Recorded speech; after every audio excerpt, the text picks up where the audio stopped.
ఒక ఆయన టీవీలో మాడుతూ ఉంటే ఒక ఆయన అన్నాడు, ప్రవీణ్ గారు మీరు మీరు మీరు మత మార్పిడి చేస్తారు.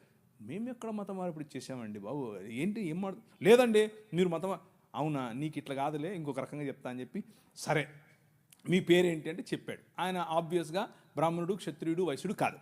అంటే ఎవరు, ఇంక మీరు అర్థం చేసుకోండి, శూద్రుడో ఇంకెవరో ఉంటాడు.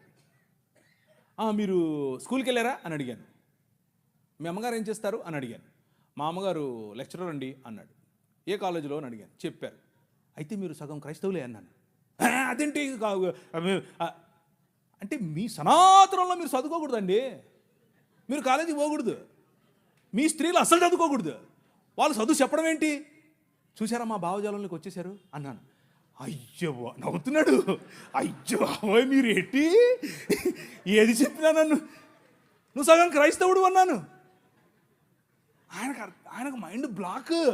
ఏంటంటే చెప్పాను. చూసారా, దేవుని రాజ్యం ఆవగింజంతదే, కానీ అది పెరుగుతుంది, నీకు తెలియకుండానే పెరుగుతుంది, విస్తరిస్తుంది, మహావృక్షం అవుతుంది. మీ అమ్మగారికి చదువు చెప్తుంది.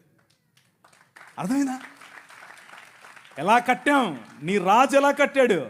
స్త్రీలకు చదువు, వాళ్ళు రొట్టెలు ఎత్తాలి, వాళ్ళు అన్నం వండాలి అని మాట్లాడుకుంటూ ఉంటే, వాళ్ళు షెడ్యూల్ వేసుకోవచ్చా వేసుకోకూడదా అంటే మగవాళ్ళు, పురుషులు, మనము స్త్రీలను పురుషులను పక్కపక్కను కూర్చోబెట్టి 200 సంవత్సరాల క్రితమే చదువు చెప్పాం.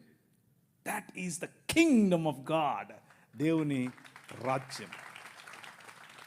ఆ రాజ్య ప్రభావానికి తట్టుకోలేక, నిజమైన మనుష్యత్వాన్ని చూసి తట్టుకోలేక మతం గిలగిలగిల కొట్టేసుకుంటుంది. అదే జరుగుతుంది ఇప్పుడు.